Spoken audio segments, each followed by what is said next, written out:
Bismillahirrahmanirrahim. Assalamualaikum warahmatullahi wabarakatuh. Alhamdulillahilladzi hadana lil Islam wa manna alaina bih wa akhrajana fi khairi ummatin fanas'aluhu at-taufiqa lima yuhibbu wa yarda wal hifdha mimma yakrahu wa yaskhat. Fanusalli wa nusallimu ala habibina wa sayyidina Muhammad ibn Abdullah wa ala alihi wa ashabihi wa man sara ala nahjihi ila yaumil qiyamah. Amma ba'd. Ikhwan wa akhwat rahimani wa rahimakumullah.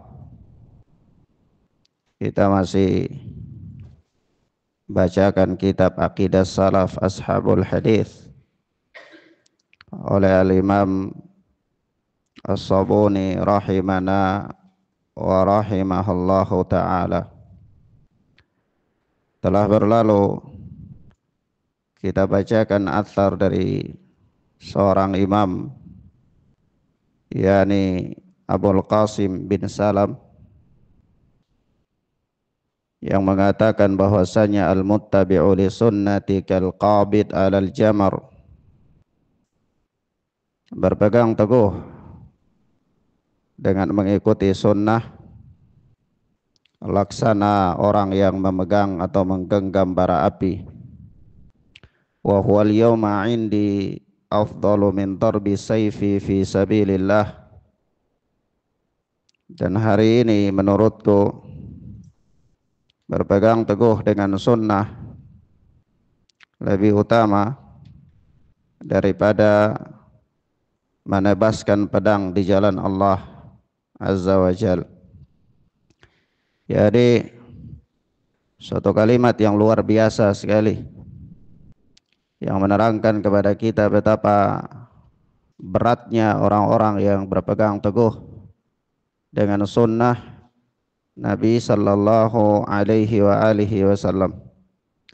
Naam, di dalam semua sendi, apakah dalam perkara muamalah, perkara ibadah, ataukah perkara akidah, semuanya ketika seseorang itu dia berpegang teguh dengan sunnah, dia komitmen di atasnya, maka dia mendapatkan berbagai macam cobaan, ya, baik dari sisi orang-orang yang menyimpang dalam persoalan tersebut, ataupun orang-orang yang memang pada diri mereka ada kemunafikan untuk menghancurkan Islam. Naam. Kemudian berkata Al-Imam As-Sabuni selanjutnya, kata beliau, wa ruya anil A'mash an Abi Duha an Masruq qala dakhalna ala Abdullah ibn Mas'udin faqal. Dan diriwayatkan dari A'mash. A'mash adalah Sulaiman bin Mihran, seorang pakar hadis. Beliau berguru juga kepada seorang pakar hadis, yaitu yakni A'raj, Al-Imam A'raj. Kata beliau, an Abi Duha, dari Abu Duha, an Masyruq, dia berkata dari Masyruq, qal, bahwa Masyruq berkata, dakhalna ala Abdullah bin Mas'ud, suatu ketika kami masuk menemui Abdullah bin Mas'ud radhiyallahu ta'ala anhu, sahabi, seorang sahabat Nabi sallallahu alaihi wa alihi wasallam. Faqal, maka Ibnu Mas'ud berkata, ya ayuhan nas, wahai sekalian manusia, man alima syai'an falyaqul bih, barang siapa yang mengetahui satu perkara, maka hendaklah dia berkata dengannya. Wa man lam ya'lam, dan barang siapa yang tidak tahu, falyaqul Allahu a'lam, maka hendaklah dia berkata Allahu a'lam, Allah yang lebih tahu. Fa inna minal ilmi an yaqula lima la ya'lam Allahu a'lam. Karena termasuk dari ilmu itu, termasuk dari luas dan dalamnya keilmuan seseorang adalah dia berkata tentang hal-hal yang dia tidak tahu itu Allahu a'lam. Dia berkata tentang hal-hal yang dia tidak tahu, dia katakan Allahu a'lam. Yaitu jangan malu untuk mengatakan Allahu a'lam dalam perkara yang dia tidak tahu. Jangan paksa tahu. Qala azza wa jalla li nabiyhi sallallahu alaihi wasallam, Allah subhanahu wa ta'ala berfirman kepada Nabi sallallahu alaihi wa alihi wasallam, qul ma as'alukum alaihi min ajrin wa ma ana minal mutakallifin. Katakanlah wahai Muhammad sallallahu alaihi wa alihi wasallam, ma as'alukum alaihi min ajrin, yaitu aku tidak meminta upah sedikit pun dari kalian atas dakwaku ini. Wa ma ana minal mutakallifin, dan aku bukanlah termasuk orang-orang yang memberat-beratkan diri, bukan orang-orang yang takalluf, yang memberat-beratkan diri. Naam. Ya ikhwan, ucapan Ibnu Mas'ud ini ya memberikan faedah kepada kita ya. Walaupun di sini Al-Imam As-Sabuni meriwayatkannya dengan sighah tamrid. Dalam ilmu sanad itu ada namanya sighah tamrid. Ini apa? Bentuk yang menunjukkan bahwa bermasalah riwayat ini, yaitu disebutkan dengan lafaz ruwiya, diriwayatkan. Kalau ada hadis-hadis yang disebutkan dengan lafaz ruwiya, itu namanya sighah tamrid. Itu bentuknya dia ada sedikit pembahasan padanya, ya. Nah, meski demikian ya ikhwan, apa yang dikatakan oleh Al-Imam oleh Ibnu Mas'ud radhiyallahu taala anhu ini tidak bertentangan dengan perjalanan para salafuna as-salih. Ya, kalau kita melihat kehidupan para salaf, ya memang mereka sangat berhati-hati sekali, apalagi dalam perkara-perkara agama. Mereka tidak lancang berbicara dalam hal-hal yang mereka tidak tahu. Ya, mereka berjiwa besar untuk hal-hal yang dia tidak tahu, dia katakan Allahu a'lam. Dia tidak paksakan diri. Sebab itu di sana ada yang diriwayatkan dari Al-Imam Malik rahimahullah. Ada seseorang datang kepada beliau dengan membawakan 40 pertanyaan. Membawakan 40 pertanyaan, beliau menjawab 4 pertanyaan dan 36-nya beliau katakan Allahu a'lam. Ya, ma'adri, saya tidak tahu. Lalu orang yang bertanya itu berkata, kalau begitu saya akan kembali kepada kaumku ini, saya bawa apa kepada mereka? Saya datang dari sisi mereka bawa pertanyaan. Terus saya pulang dari sisimu ini bawa apa? Maka kata Imam Malik, ya katakan kepada mereka bahwa Malik tidak tahu apa-apa. Tidak tahu tentang pertanyaan tersebut. Subhanallah, ya. Dari 40 pertanyaan, yang dijawab 4 pertanyaan. Kehati-hatian. Hati-hatian. Kalau kita ini ditanya 2 pertanyaan, yang kita jawab 6. Ya. Kalau kita yang ditanya 2, yang kita jawab 6. Ini kelancangan kita. Kelancangan kita. Ya, tidak menahan diri. Padahal menjawab pertanyaan itu mendudukan dirinya sebagai mufti. Menjawab pertanyaan itu seseorang mendudukan dirinya sebagai hakim. Nah, hakim itu kaki sebelahnya di keselamatan, kaki sebelahnya di apa? Bahaya. Maka ketika seorang terlalu banyak berbicara dalam menjawab pertanyaan-pertanyaan, ya, permasalahan-permasalahan agama, itu dia menceburkan dirinya di tepi bahaya. Di tepi bahaya. Sementara orang yang selamat adalah orang yang menghindar dari bahaya. Orang yang menghindar dari bahaya. Oleh sebab itu, jangan memaksakan diri. Jangan memaksakan diri untuk masuk dalam bab yang tidak tahu. Ya. Kita ini jangan berlaku seperti apa?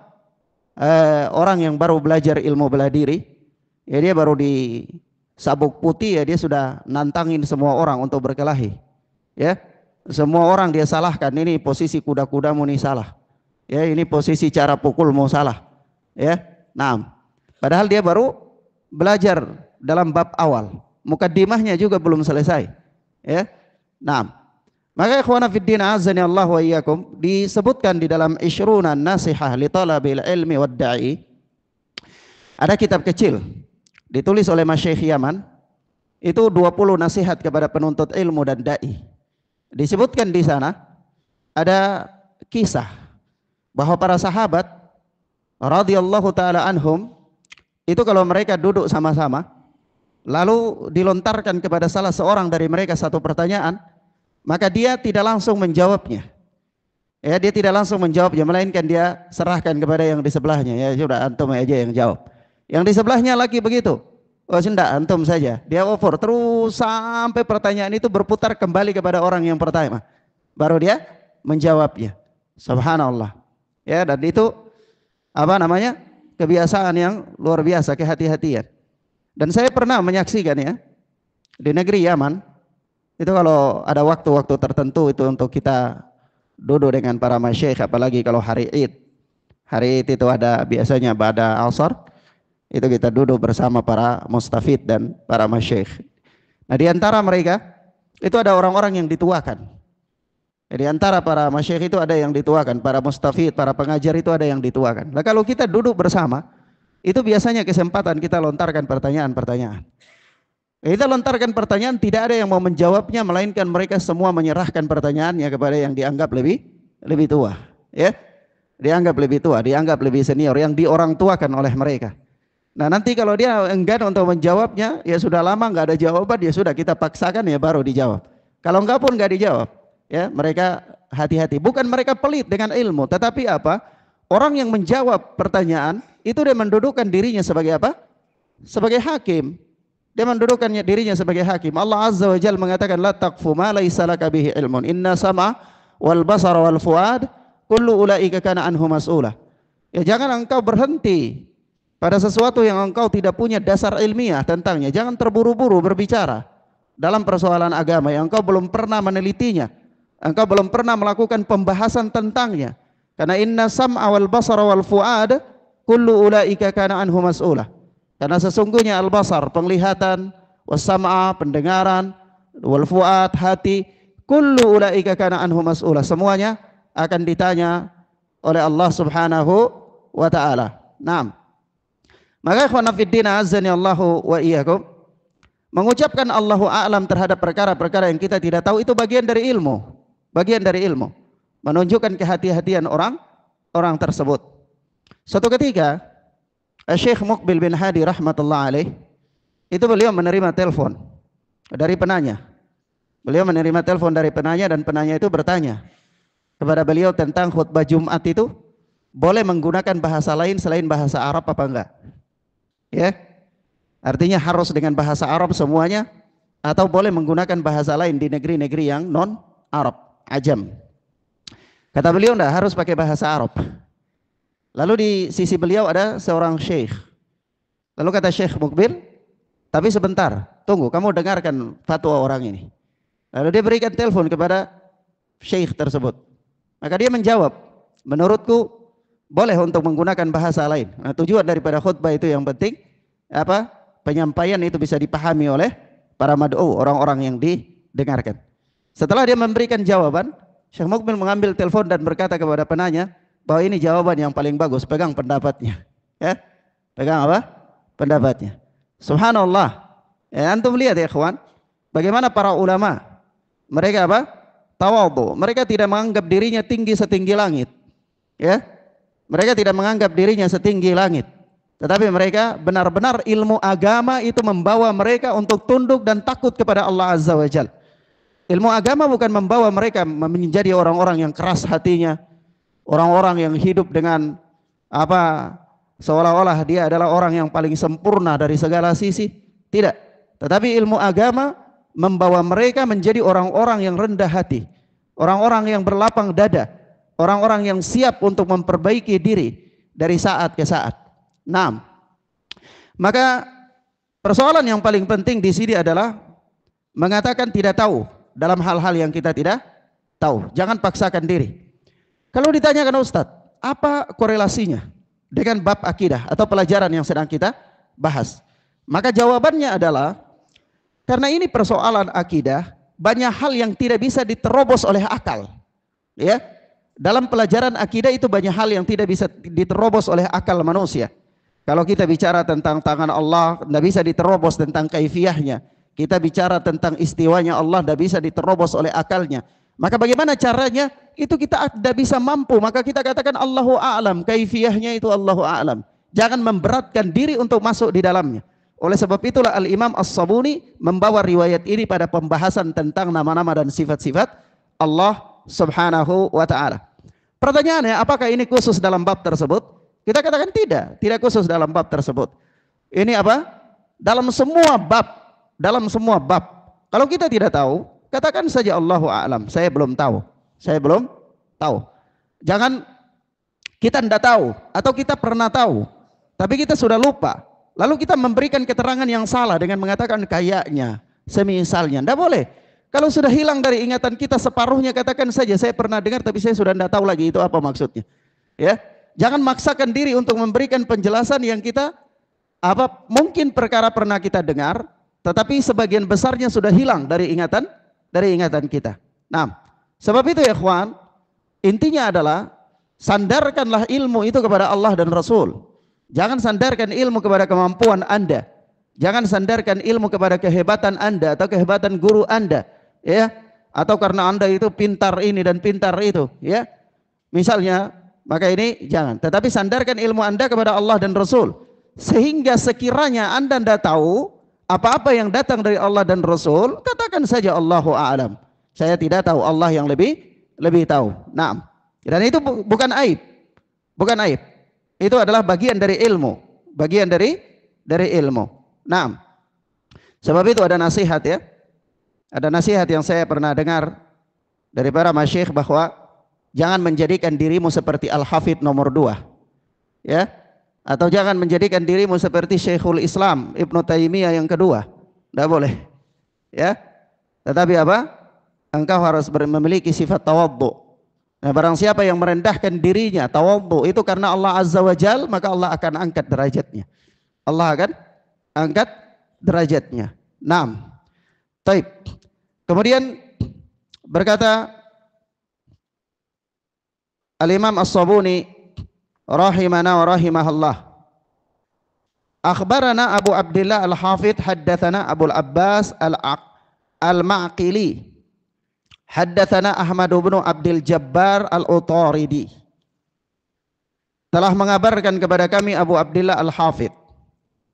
Dia berkata telah bercerita kepada kami Abu Abbas Al-Ma'qili. Dia berkata telah bercerita kepada kami Ahmad bin Abdul Jabbar Al-Utaridi. Dia berkata haddatsani Abi Abdurrahman Ad-Dabi. Telah bercerita kepadaku Abu Abdurrahman haddatsani Abi wa Abdurrahman Ad-Dabi.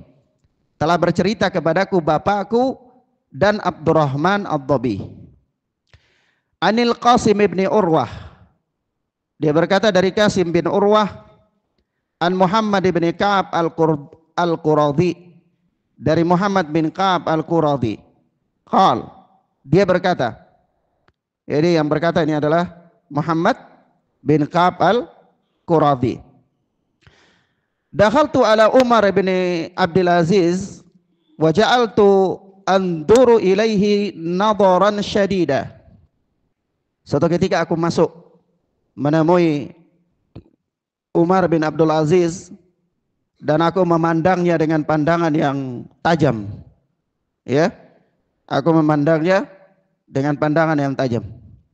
Faqal, lalu dia berkata, innaka latanduru ilayya nadaran ma kunta tandurhu ilayya wa ana bil Madinah.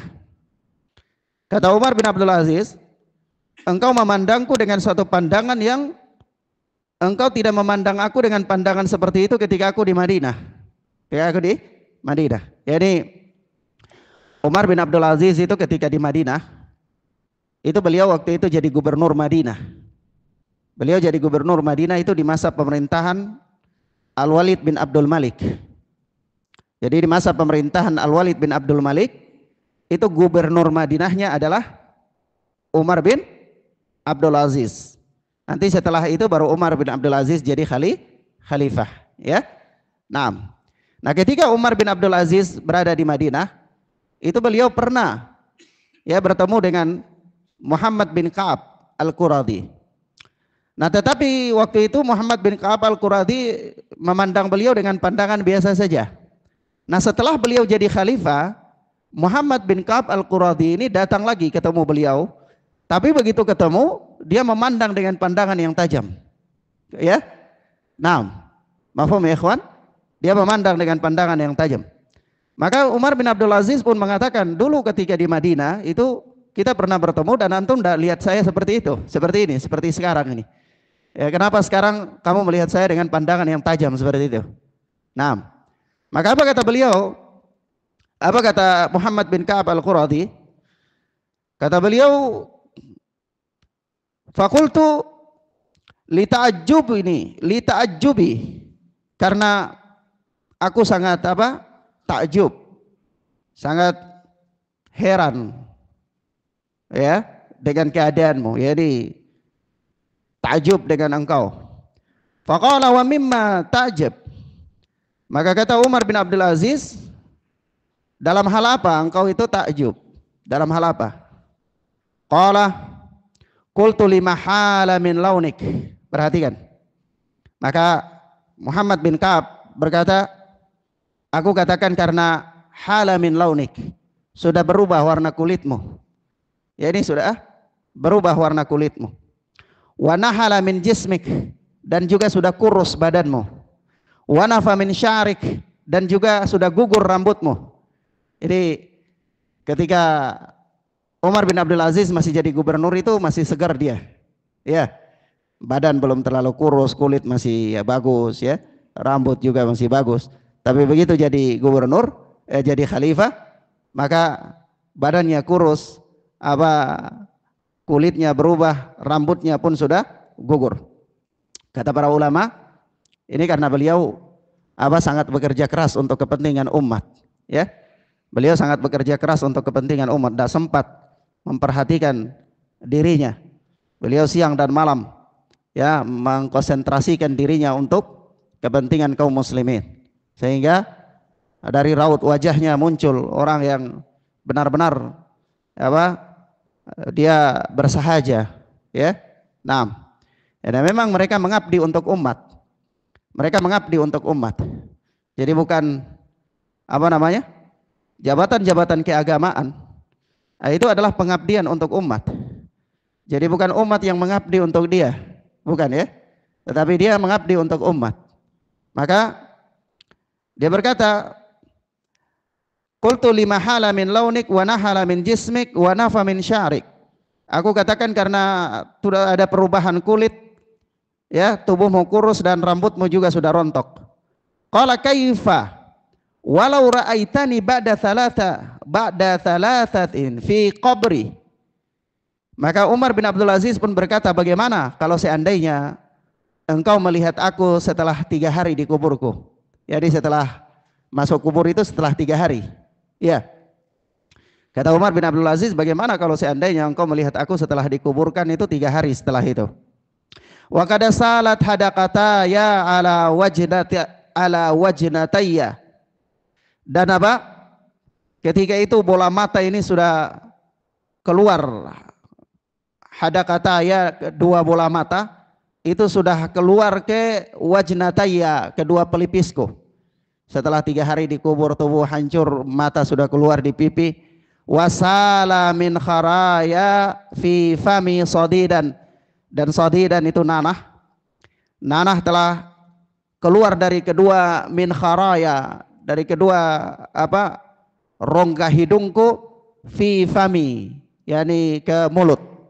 Bagaimana kalau sudah 3 hari dikubur itu nanah sudah keluar dari rongga hidung itu, sudah menetes sampai ke mulut, ya. Kuntali asyadda nukrah, maka engkau pasti lebih lagi tidak mengenalku, kata Umar bin Abdul Aziz. Subhanallah. Antum perhatikan di sini, orang-orang saleh di zaman dulu itu perhatian dan ambisi mereka adalah akhirat. Perhatian dan ambisi mereka adalah apa? Akhirat. Sehingga apapun yang ada dalam kehidupan dunia ini mereka selalu membandingkan dengan keadaan akhirat. Selalu bandingkan dengan keadaan akhirat. Sampai-sampai kalau ya dia perubahan tubuhnya di dunia, itu dia menganggap itu hal sepele, itu tidak terlalu berarti, ya. Tidak terlalu berarti. Ketimbang bagaimana kalau seandainya dia sudah ada di dalam kubur dan sudah hancur jasadnya. Ya kalau di dunia saja kurus sedikit, perubahan sedikit kulit itu, kemudian rambut rontok sedikit sudah jadi masalah besar. Ya bagaimana kalau seandainya masalah yang ada di dalam kubur setelah 3 hari? Tentu lebih besar lagi masalahnya, lebih besar lagi ya. Jadi ada motivasi mereka itu adalah tentang perkara akhirat. Ya, maka dia mengatakan, dia membandingkan kalau di dunia saja seperti ini engkau sudah tidak kenal aku, bagaimana setelah 3 hari aku di dalam kubur? Tentu engkau lebih tidak kenal lagi. Ya, di mana jasad ini sudah hancur, bola mata sudah keluar, ya kemudian nanah juga sudah menetes keluar dari rongga hidung ke mulut dan seterusnya. Nah, lalu beliau katakan sudah, tidak usah pikir itu urusan sepele, tidak usah mikir tentang kebagusan jasad. Tapi apa? Hadithni hadithan kunta haddatsanihi an Abdullah bin Abbas. Ya, sudah kita tinggalkan itu, tapi mari ceritakanlah kepadaku. Sampaikanlah kepadaku satu hadis yang engkau sampaikan dari Ibnu Abbas. Artinya hadis yang pernah engkau dengar dari Ibnu Abbas radhiyallahu taala anhu. Maka dia pun berkata, qala qultu, aku berkata, haddatsani Abdullah ibnu Abbasin rafa'al haditha ila Rasulillah sallallahu alaihi wasallam qala. Telah bercerita kepadaku Abdullah bin Abbas radhiyallahu taala anhuma rafa'al haditha ila Rasulillah sallallahu alaihi wa alihi wasallam, di mana dia memarfu'kan hadis tersebut sampai ke Rasulullah sallallahu alaihi wa alihi wasallam. Qal, bahwa Rasulullah bersabda, inna likulli syai'in syarafa wa asyraful majalisi mastuqbila bihil qiblah. Sesungguhnya segala sesuatu itu mempunyai kemuliaan. Segala sesuatu itu mempunyai kemuliaan. Wa asyraful majalisi mastuqbila bihil qiblah. Asyrafuni isim tafdil ya. Wazannya apa? Af'alu. Mudzakkar, kalau muannats-nya fu'lah. Ya. Nah, isim tafdil ya, ini menunjukkan sesuatu yang lebih. Maka dia katakan, wa asyraful majalisi mastuqbila bihil qiblah. Ya, ini dan semulia-mulianya majelis, ya, yaitu majelis yang paling mempunyai kemuliaan adalah mastuqbila bihil qiblah, adalah majelis yang dihadapkan ke arah kiblat. Majelis yang dihadapkan ke arah kiblat. 6. Wala tusallu khalfa naimin wala muhdithin. Dan janganlah kalian salat di belakang orang yang tidur atau orang yang muhdithin, yakni berhadas. Kalau dibaca muhaddits itu orang yang bercakap-cakap. Tapi maksudnya bukan di sini muhdits, yaitu orang yang berhadas. Nah, datang dalam riwayat Abu Daud itu dengan kalimat al-mutahaddits, orang yang berhadas. Ya. 6. Waqtulul hayyata wal aqrab wa in kuntum fi salatikum. Dan bunuhlah ular dan kalajengking walaupun kalian dalam salat. Wala tasturu al-judura bithyab. Dan janganlah kalian menutup dinding-dinding kalian dengan kain. Kalau zaman sekarang ya kurang lebih wallpaper ya. Nanti kita bahas. Wa man nadhara fi kitabi akhihi bighairi idnih. Dan barang siapa yang mengintip pada catatan temannya, pada buku temannya tanpa izinnya, fa inna ma yanzuru finnar, maka sesungguhnya dia telah melihat ke neraka. Dia melihat neraka. Baik. Sampai di sini dulu ya ikhwan, kalimat ini kita bahas. Maka di dalam hadis yang disampaikan oleh Abdullah bin Abbas radhiyallahu taala anhu ini ada beberapa poin. Poin pertama adalah wa inna likulli syai'in syarafa. Segala sesuatu itu punya kemuliaan. Wa asyraful majalisi mastuqbila bihil qiblah, dan majelis yang paling mulia itu adalah yang menghadap kiblat. Ini kalau disandarkan kepada Nabi, kalimat ini diperbincangkan oleh para ulama tentang kesahihannya. Dan yang saya yakini, sebagian ulama mengatakan derajatnya hasan. Tetapi yang saya yakini, ya, kalimat ini adalah kalau disandarkan kepada Nabi maka dia dhaif. Dia apa? Dia dhaif. Meskipun demikian, ada kalimat-kalimat dari para salaf, ya.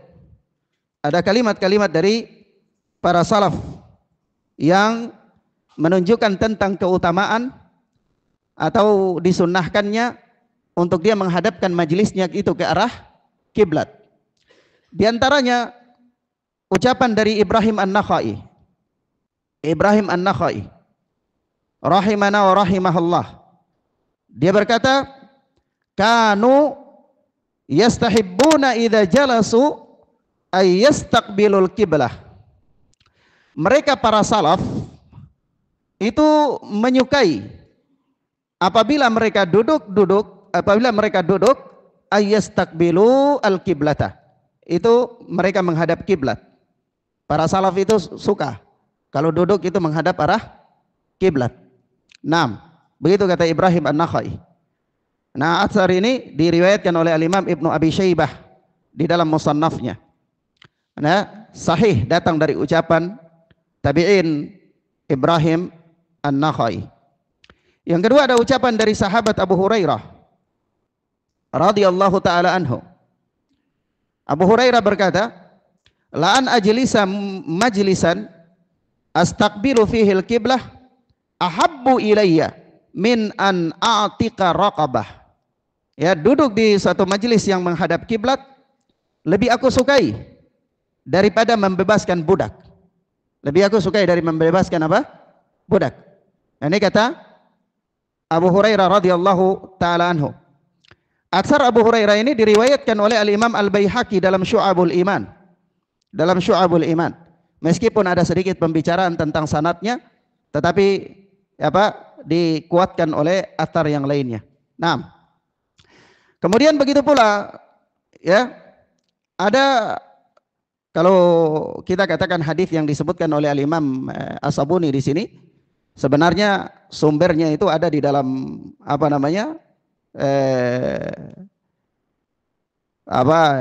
Jami'us Shaghir. Sumbernya ada dalam Jami'us Shaghir. Dan dia statusnya itu lemah sebagaimana dikatakan oleh Al-Imam As-Suyuti. Nah, kemudian perkataan Al-Imam An-Nawawi rahimahullah. Al-Imam An-Nawawi rahimahullah itu di dalam kitab Al-Adhkar beliau berkata, yustahabbul julusu mustaqbilal kiblati fi kulli hal. Disukai, dianjurkan duduk menghadap kiblat dalam setiap keadaan. Ya. Nah, dan memang menghadap kiblat merupakan bagian dari adab, ya. Adab-adab dalam berdoa misalnya, ya.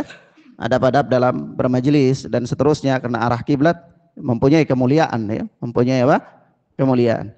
Ala kulli hal, kalau hadis dari Nabi sallallahu alaihi wasallam, maka tidak ada hadis yang sahih dalam hal ini. Tetapi kalau kita lihat dari perjalanan hidup para salaf, maka di antara para ulama ada yang menganggap hal itu baik, ya. Ada yang menganggap bahwa hal menghadap kiblat itu dalam duduk, dalam bermajelis ilmu adalah sebagai suatu hal yang dianggap baik oleh mereka. Nah, kemudian yang berikut, kalimat yang berikut adalah wala tusallu khalfa naimin wala muhdits. Janganlah kalian salat di belakang orang yang tidur atau orang yang berhadas. Kalau di kalimat ini asalnya ada di dalam Sunan Abi Daud. Asalnya ada dalam Sunan Abi Daud. Dalam Sunan Abi Daud itu katanya disebutkan dengan lafaz al-mutahaddits, yaitu orang yang berhadas. Orang yang berhadas.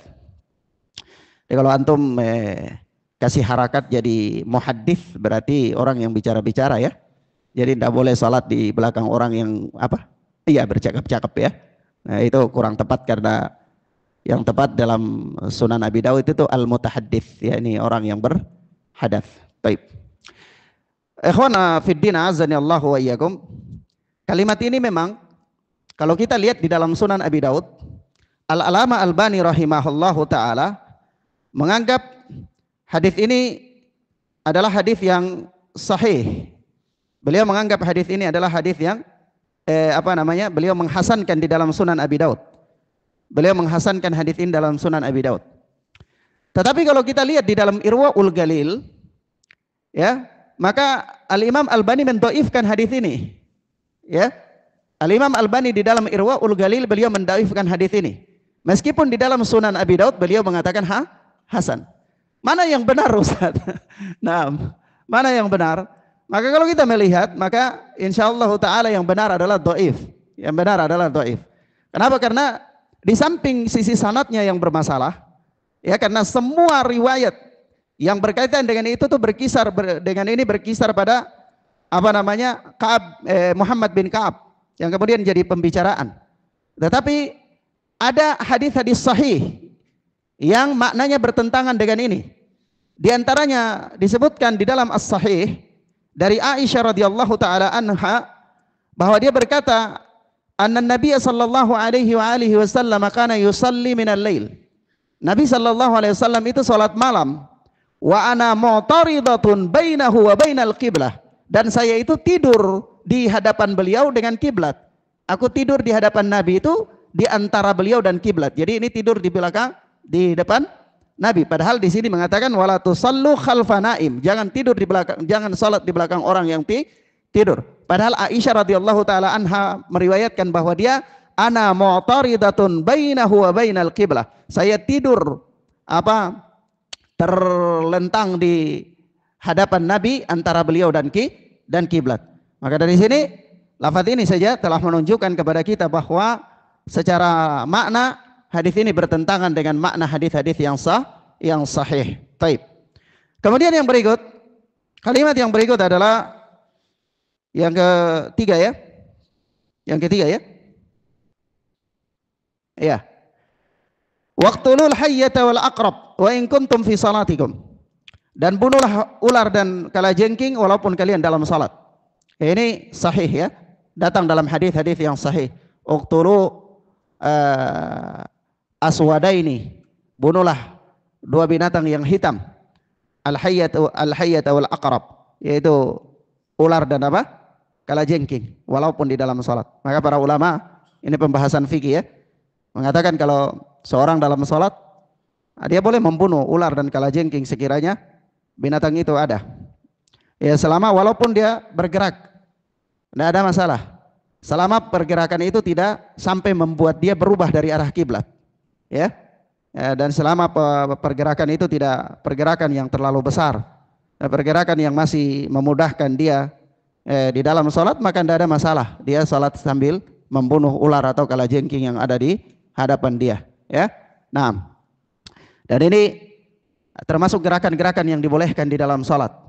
Termasuk gerakan-gerakan yang dibolehkan di dalam salat. Nah, kemudian kenapa ya ikhwan? Karena asalnya salat itu tidak boleh ada gerakan lain selain daripada salat, gerakan salat. Ya.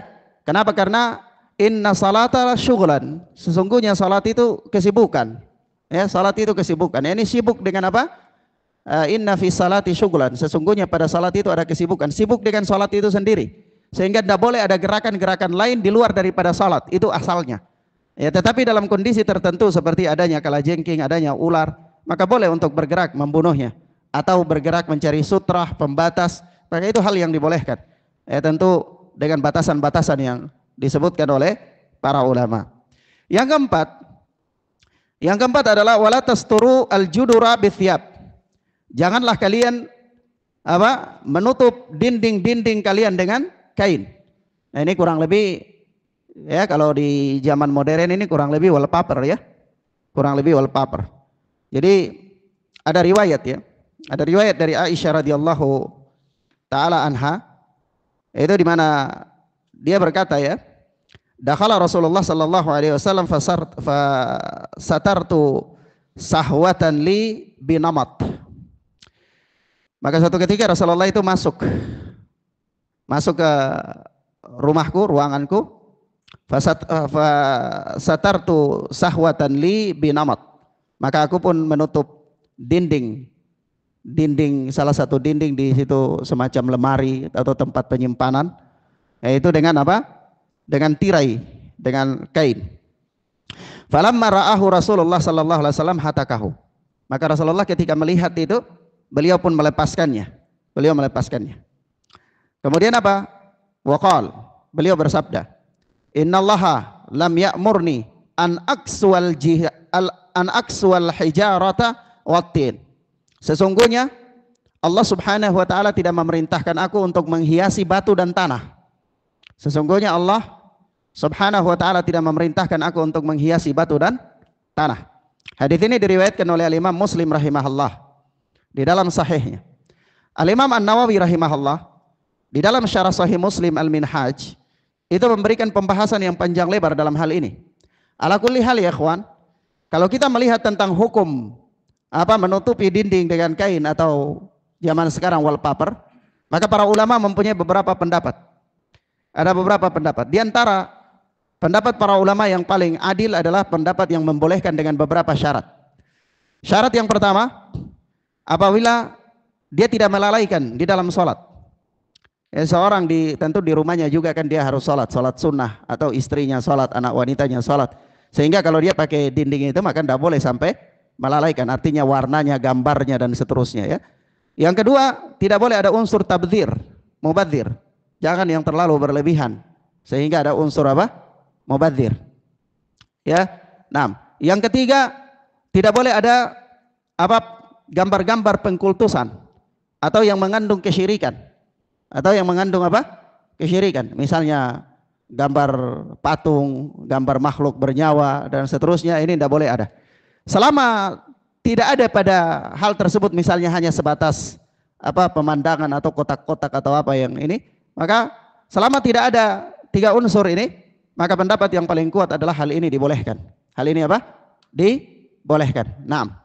Tetapi ikhwana fiddin azani Allah wa iyyakum, asalnya adalah hal ini dilarang sebagaimana datang dalam hadis yang dikeluarkan oleh Imam Muslim rahimahullah di dalam sahihnya tersebut. Taib. Berapa itu yang keberapa dalam kalimat ini? Yang keempat ya. Yang kelima, wa man nadhara fi kitabi akhihi bighairi idni fa inna ma yanzuru fin nar. Ya, barang siapa yang melihat kepada buku temannya atau catatan temannya tanpa izin, maka sesungguhnya dia melihat neraka. Melihat neraka itu petaka enggak? Petaka. Sama dengan orang melihat satu bencana atau melihat aib, ya itu kan petaka. Iya. Sebagaimana dalam doanya Juraij ya. Doanya ibu Juraij ya. Juraij dia berdoa, ibunya berdoa, Allahumma la tumithu hatta yanzura ilal mumisat. Ya Allah, jangan engkau matikan Juraij ini sampai dia lihat pelacur. Lihat pelacur itu musibah enggak? Musibah, tapi kalau kita itu sudah hiburan ya. Di FB apalagi ya, ada tayangan-tayangan yang suka main Facebook, main apa itu kan, biasanya itu muncul terus. Ya tapi Ustadznya tidak dilihat juga ini indah katanya. Nah, ini musibah. Melihat sesuatu yang buruk itu musibah. Maka melihat neraka itu juga musibah. Melihat neraka itu musibah. Maka di sini ikhwan berkaitan dengan adab. Ini berkaitan dengan adab. Kalau zaman sekarang ini ya paling zaman modern ini ya kurang lebih paling dekat itu melihat HP seseorang ya. Nah, dari sini ibu-ibu jangan suka lihat-lihat HP suaminya ya. Nah, lihat HP suami tanpa izin bahaya. Ya. Nah, lihat HP suami tanpa izin, suami ada taruh HP-nya kemudian dia pergi, tiba-tiba diambil sama istrinya, bongkar-bongkar, lihat ada apa ini. Ini haram hukumnya. Sama dengan dia melihat neraka. Sama dengan dia melihat neraka. Oh enggak Ustaz, dia simpan sesuatu. Itu urusan dia dengan Allah, bukan urusan Anda. Anda bukan malaikat pencatat dosa. Ya. Nah, begitu juga ala kulli hal ya. Ini berkaitan dengan adab, berkaitan dengan adab. Ini larangan melihat sesuatu yang dimiliki oleh orang lain tanpa izin. Sama dengan ketika kita bertamu ke rumah seseorang, kita berdiri, orangnya belum ada, jangan intip-intip ke dalam rumahnya, nggak boleh. Ya, atau begitu ketika kita diundang masuk ke dalam rumah, jangan kita plotot, lihat ke sana-sana, pelongo, lihat dindingnya, lihat apanya, lihat gambar, tidak boleh. Cukup saja duduk di tempat Anda, tundukkan pandangan, sudah di situ, tidak boleh lihat sana, lihat sini, tidak boleh. Ya, tidak boleh. Ini bagian daripada adab.